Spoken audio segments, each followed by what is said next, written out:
Olá pessoal, a graça e a paz de Cristo sobre a tua vida. Como é que você está? Tudo bem com você?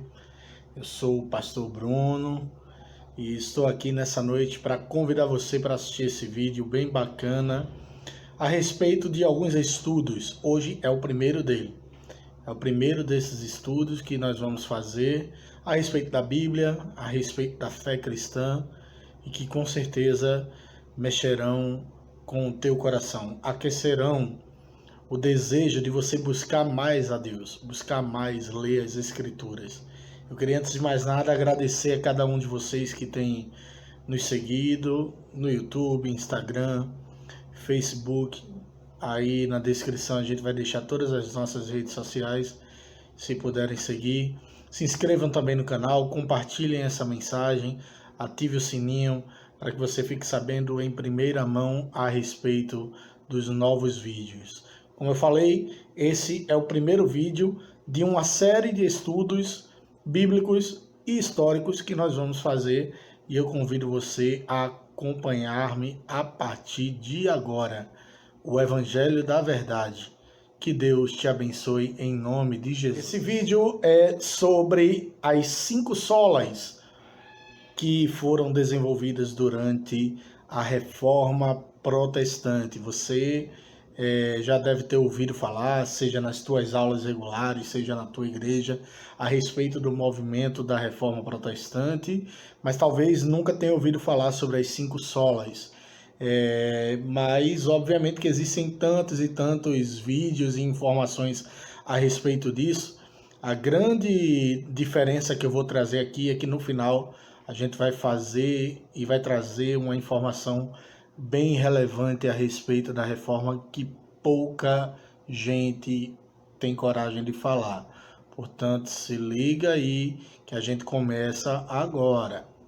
Eu começo tentando contextualizar o que foi o processo da Reforma Protestante.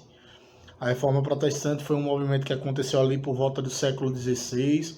Alguns historiadores, inclusive, defendem que ele é um movimento ainda mais amplo e que houve a chamada pré-reforma e basicamente ele buscou trazer a igreja, trazer o movimento dos cristãos de volta à realidade, de volta às escrituras, de volta mais uma vez a um evangelho que fosse da verdade, que fosse puro e que fosse simples. E o grande interlocutor, o grande patrono, vamos dizer assim, da reforma é o bastante conhecido Martinho Lutero. Martinho Lutero, em 1517, pregou as suas chamadas 95 teses na catedral, na igreja do castelo de Wittenberg, e essas teses ele defendia a volta a esse evangelho que pregava que apenas Jesus era a salvação, coisa que havia se desvirtuado durante muito tempo, especialmente ali na Idade Média. Inclusive, a reforma é tida como um dos precursores do nascimento da Idade Moderna, juntamente com outros eventos históricos, como as grandes navegações, vão acontecer ali, tudo dentro do mesmo período. A data marcante mesmo da reforma é 1517, mas ela vai se abranger por muito tempo, até 1640, 1650, e outros reformadores também tiveram grande peso e grande contribuição para os dias. Entre eles, por exemplo, João Calvino é uma das grandes referências. Esse contexto que surge as 5 solas. Sola é uma palavra em latim, que significa somente. E aí houve a necessidade de voltar ao evangelho mostrando, por exemplo, como a gente vê agora na primeira sola, sola fide, ou somente a fé, que diz que somente a fé legítima em Deus é capaz de gerar a salvação em nossos corações.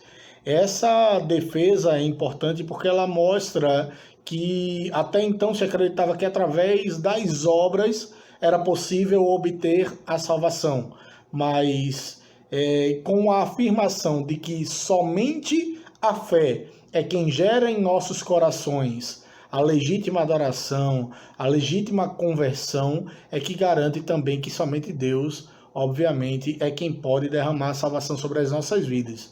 É importante frisar, por exemplo, que dizer que somente a fé é quem pode gerar a salvação em nossas vidas não anula necessariamente a nossa vontade ou a nossa obrigação de fazermos coisas boas, boas obras, agir pelo bem das outras pessoas, pelo bem dos nossos amigos, pelo bem de desconhecidos e também dos nossos inimigos.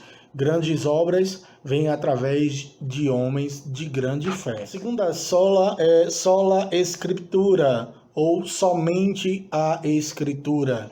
Essa sola ela vem defender que somente a palavra, somente o Evangelho, a palavra de Deus revelada é quem é suficiente para nos alimentar, é que é suficiente para garantir e mostrar a verdade de Deus sobre as nossas vidas. É importante salientar também que isso é um contraponto à ideia de que outros livros sagrados poderiam ser utilizados para embasar a palavra de Deus.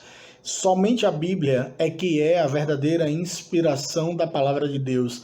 Aliás, Jesus é o próprio Deus. Jesus, o Verbo, a palavra, se fez carne e habitou no nosso meio. E hoje nós temos acesso à salvação através da sua palavra revelada. Portanto, somente as Escrituras contêm a revelação verdadeira da palavra do nosso Deus. E se o próprio Deus é a palavra, se o próprio Deus é o verbo, nós caminhamos agora para a terceira sola, que é importantíssima para todos nós que professamos a fé cristã. A gente chega à terceira sola, que na realidade é solus Christus, ou somente Cristo.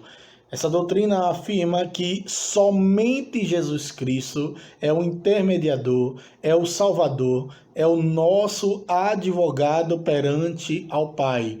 Não há outro que possa intermediar as nossas causas, não há outro que possa nos salvar, não há salvação para além, para fora de Cristo. Não tem como. Somente Cristo é quem pode intermediar a relação entre Deus e o homem. Somente Cristo pode religar o que havia sido corrompido através do pecado de Adão. Somente Cristo poderia derramar a redenção sobre as nossas vidas e hoje nós somos salvos através dele. Essa Solus Christo é um contraponto, por exemplo, à doutrina que existia da Mariologia. Existe até os dias atuais que, por exemplo, naquela época pregava que Maria era legitimamente a mãe de Deus, não apenas do Jesus encarnado entre os homens, mas do próprio Deus, e por isso devia ser contada entre as advogadas ou intermediadora também entre Deus e os homens. Mas somente Cristo é quem pode intermediar o homem a Deus. Obviamente que aqui nós expressamos nosso respeito por todas as fés diferentes, mas a gente está trazendo também um contexto histórico para vocês. Talvez o versículo mais conhecido da Bíblia, João 3,16, afirma que Deus amou o mundo de uma tal maneira que deu o seu Filho unigênito, o único Filho, para que todo aquele que nele crê não pereça, mas tenha vida eterna. A condição é crer apenas em Jesus, porque somente Ele é quem poderia se sacrificar por cada um de nós e intermediar a nossa relação com Deus. A próxima sola é sola gratia, ou somente a graça. Somente a graça pode nos levar aos pés de Jesus, aos pés do Pai. Isso é um contraponto a duas coisas. Isso tira o mérito de qualquer ser humano. Nenhum ser, por qualquer que seja a sua força, capacidade ou senso de justiça, poderia salvar a si mesmo. Somente a graça derramada por Jesus na cruz do Calvário, através das nossas vidas, é quem pode garantir a nossa salvação. Efésios 2,8 diz: porque pela graça sois salvo, por meio da fé, e esse é um dom de Deus. Portanto, a graça derramada sobre as nossas vidas é suficiente para que nós possamos ser salvos. É um contraponto também à questão da lei, a lei mosaica, que regia os costumes e a vida espiritual dos hebreus. Isso não quer dizer, obviamente, que a lei ela foi anulada. A lei, inclusive, ainda nos serve. Não serve mais para obtermos a salvação, mas serve-nos para que nós possamos obter a santificação, sem a qual ninguém verá a Deus. Que nós possamos seguir, por exemplo, a lei, porque nós somos cheios da graça de Cristo. Por fim, vem a última sola, que diz Soli Deo Gloria, ou glória somente a Deus. Essa sola afirma que somente Deus e mais absolutamente ninguém merece receber toda a glória, toda a adoração. Não há homem que esteja vivo ou já esteja morto que possa receber a glória, porque esses são apenas criaturas. O Deus, Criador de todas as coisas, é o único digno de ser adorado entre as nações. É o único digno de ser adorado por nós, porque dele, por ele e para ele são todas as coisas. Inclusive, essa sola corrobora com o primeiro mandamento: amar a Deus sobre todas as coisas, e somente a ele nós devemos prestar o nosso culto. Claro que ao amar a Deus sobre todas as coisas e juntando com o segundo grande mandamento ensinado por Jesus, ao próximo como a nós mesmos, nós estamos seguindo toda a lei e obviamente recebendo a graça, recebendo mais fé, crendo cada vez mais que Jesus é a própria Escritura, é a própria palavra e somente Deus é glorificado em nossas vidas. Por fim, meus amados irmãos, eu havia dito que havia uma coisa importante a ser revelada nesse vídeo que talvez pouca gente tenha coragem de falar.